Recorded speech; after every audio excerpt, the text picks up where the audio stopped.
ಎಲ್ರಿಗೂ ನಮಸ್ಕಾರ.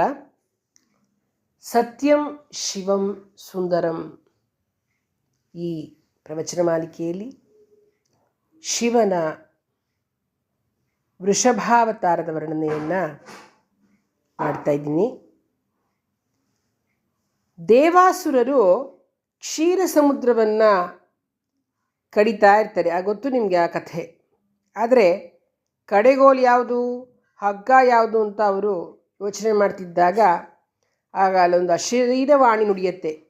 ಮಂದರ ಪರ್ವತವನ್ನು ಕಡೆಗೋಲನ್ನಾಗಿ ಮಾಡಿ, ವಾಸುಕಿಯನ್ನು ಹಗ್ಗವನ್ನಾಗಿ ಮಾಡಿ ಸಮುದ್ರವನ್ನು ಕಡೀರಿ, ನಿಮ್ಮ ಬಲ ವೃದ್ಧಿಯಾಗತ್ತೆ ಅಂತ. ಅಷ್ಟನ್ನು ಕೇಳ್ಕೊಂಡು ದೇವಾಸುರರು ಏನು ಮಾಡ್ತಾರೆ, ಆ ಮಂದರ ಪರ್ವತದ ಆಜ್ಞೆಯನ್ನು ಬೇಡಿ ಆ ಪರ್ವತವನ್ನು ಕಿತ್ಕೊಳ್ತಾರೆ. ಶಿವನನ್ನು ಪ್ರಾರ್ಥನೆ ಮಾಡಿ ಅವನ ಅನುಗ್ರಹದಿಂದ ಆ ಮಹಾಪರ್ವತವನ್ನು ಎತ್ತಿ ತಂದು ಸಮುದ್ರಕ್ಕೆ ಹಾಕ್ತಾರೆ. ವಾಸುಕಿಯನ್ನು ಹಗ್ಗವನ್ನಾಗಿ ಮಾಡಿ ಸಮುದ್ರವನ್ನು ಕಡಿತಾರೆ.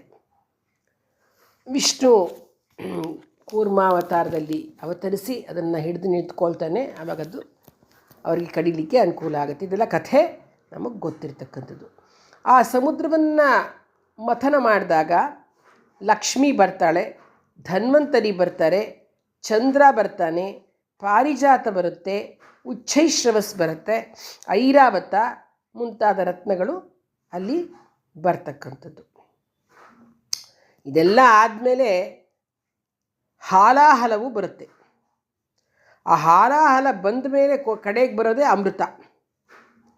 ಈ ಅಮೃತ ಹುಟ್ಟಬೇಕಾದ್ರೆ ಅತ್ತಿಟ್ಟ ಚೆಲ್ಲಿದ ಅದರ ಹನಿಗಳಿಂದ ಕೋಟಿಗಟ್ಟಲೆ ಸುಂದರ ಅಪ್ಸರ ಸ್ತ್ರೀಯರು ಹುಟ್ಕೋತಾರೆ. ಅವರೆಲ್ಲರೂ ತುಂಬ ಚೆನ್ನಾಗಿರ್ತಾರೆ ನೋಡೋಕ್ಕೆ. ಸೂರ್ಯನಂತಿದ್ದರೆ ಕೆಲವರು ಅಗ್ನಿ ಥರ ಇರ್ತಾರೆ, ಕೆಲವರು ಚಂದ್ರನ ಥರ ಇರ್ತಾರೆ. ಅಷ್ಟು ಸುಂದರವಾಗಿ ಕಾಣಿಸ್ತಾ ಇರ್ತಾರೆ. 10 ದಿಕ್ಕುಗಳನ್ನು ತುಂಬೋಗಿರುತ್ತೆ ಅಪ್ಸರೆಯರ ಸೌಂದರ್ಯದಿಂದ.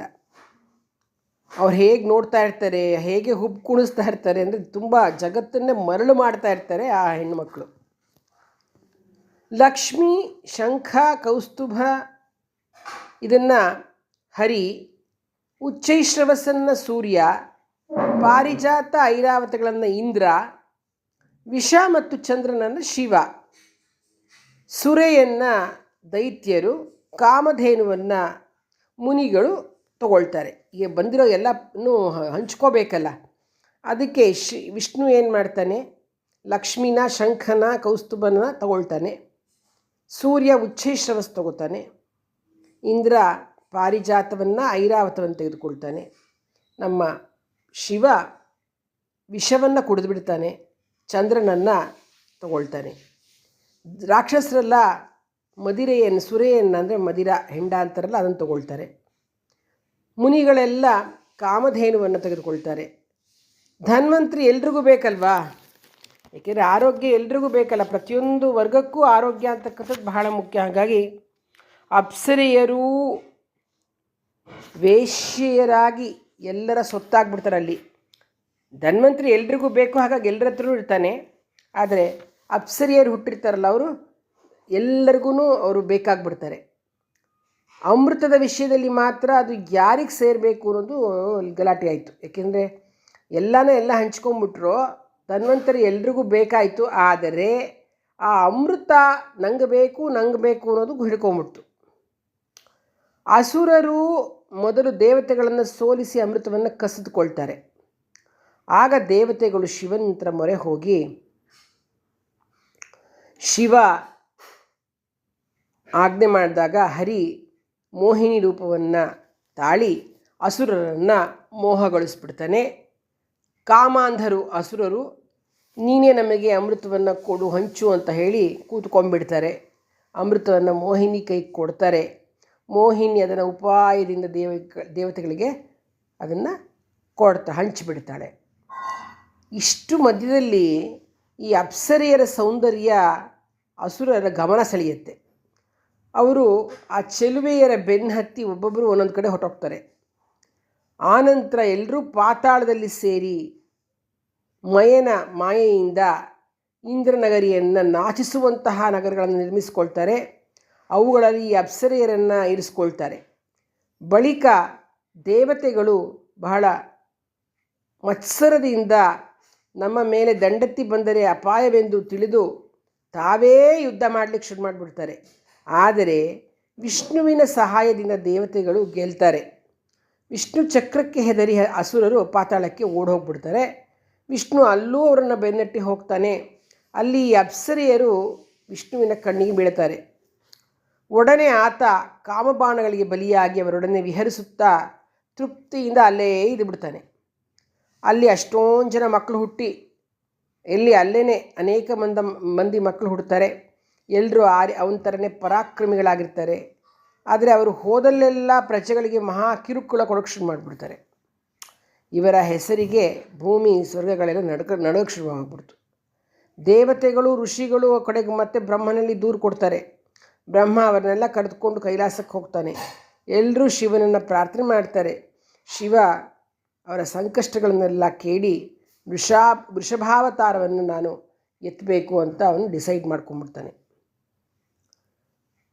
ಶಿವ ವೃಷಭ ರೂಪವನ್ನು ತಾಳಿ ಭಯಂಕರವಾಗಿ ಗುಟ್ರಾಕೊಂಡು ಪಾತಾಳಕ್ಕೆ ಹೋಗ್ತಾನೆ.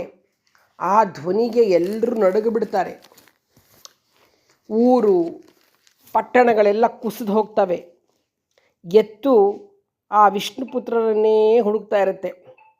ಅವರು ಕೋಪದಿಂದ ಸಿಂಹನಾದ ಮಾಡುತ್ತಾ ಎದುರಿಗೆ ಬಂದಾಗ ಅವರನ್ನು ತನ್ನ ಕಾಲ ಗೊರಸುಗಳಿಂದ ಮೆಟ್ಟಿ ಕೊಂಬುಗಳಿಂದ ತಿವಿದು ಝರ್ಝರಿತರನ್ನಾಗಿ ಮಾಡಿಬಿಡುತ್ತೆ ವೃಷಭ. ಅವರೆಲ್ಲರೂ ನಿಶ್ಚೇಷ್ಟಿತರಾಗಿ ಬಿದ್ದು ಸತ್ತು ಹೋಗ್ಬಿಡ್ತಾರೆ. ವಿಷ್ಣುವಿನ ಮಕ್ಕಳೆಲ್ಲ ಸತ್ತು ಹೋಗ್ಬಿಡ್ತಾರೆ. ತನ್ನ ಮಕ್ಕಳೆಲ್ಲ ಹೀಗೆ ಮಡಿ ಸತ್ತೋಗಿರೋದನ್ನು ನೋಡಿ ವಿಷ್ಣು ವೃಷಭವನ್ನು ಎದುರಿಸಲಿಕ್ಕೆ ಬರ್ತಾನೆ. ದಿವ್ಯಾಸ್ತ್ರಗಳನ್ನು ಪ್ರಯೋಗಿಸ್ತಾನೆ. ಆದರೆ ಆ ವೃಷಭ ಅದನ್ನೆಲ್ಲ ತಿಂದುಬಿಡತ್ತೆ. ಆನಂತರ 3 ಲೋಕವು ನಡುಗೋ ಹಾಗೆ ಒಮ್ಮೆ ಭಯಂಕರವಾಗಿ ಗುಟ್ಟಾಕತ್ತೆ. ವಿಷ್ಣುವಿನ ಮೇಲೆ ನೆಗೆದು ಗೊರಸು ಕೊಂಬುಗಳ ಇರಿತದಿಂದ ಅವನನ್ನು ಛಿದ್ರ ಮಾಡಿಬಿಡತ್ತೆ. ಆಗ ವಿಷ್ಣುವಿನ ದರ್ಪ ಅಳಿಯುತ್ತೆ. ಈ ಎತ್ತು ಸಾಮಾನ್ಯ ಪಶುವಲ್ಲ, ಸಾಕ್ಷಾತ್ ಶಿವನೇ ಈ ರೂಪದಿಂದ ಬಂದಿದ್ದಾನೆ ಅಂತ ತಿಳಿದುಕೊಂಡು ವಿಷ್ಣು ಹೇಳ್ತಾನೆ, ದೇವದೇವ ಮಹಾದೇವ ನನ್ನ ಅಪರಾಧವನ್ನು ಮನ್ನಿಸು ಅಂತ ಕೇಳ್ಕೊಳ್ತಾನೆ.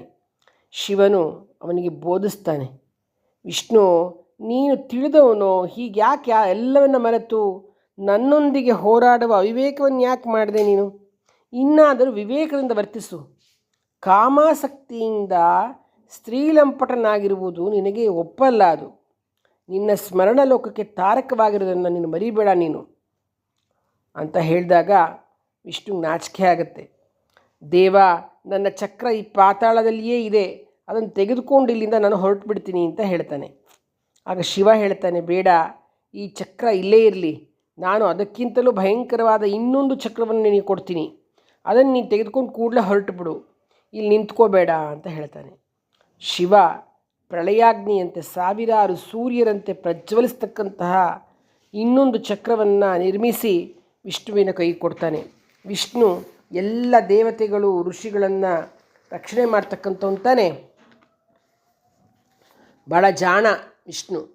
ದೇವತೆಗಳು ಪಾತಾಳವನ್ನು ಪ್ರವೇಶಿಸದಂತೆ ಉಪಾಯ ಮಾಡ್ತಾನೆ.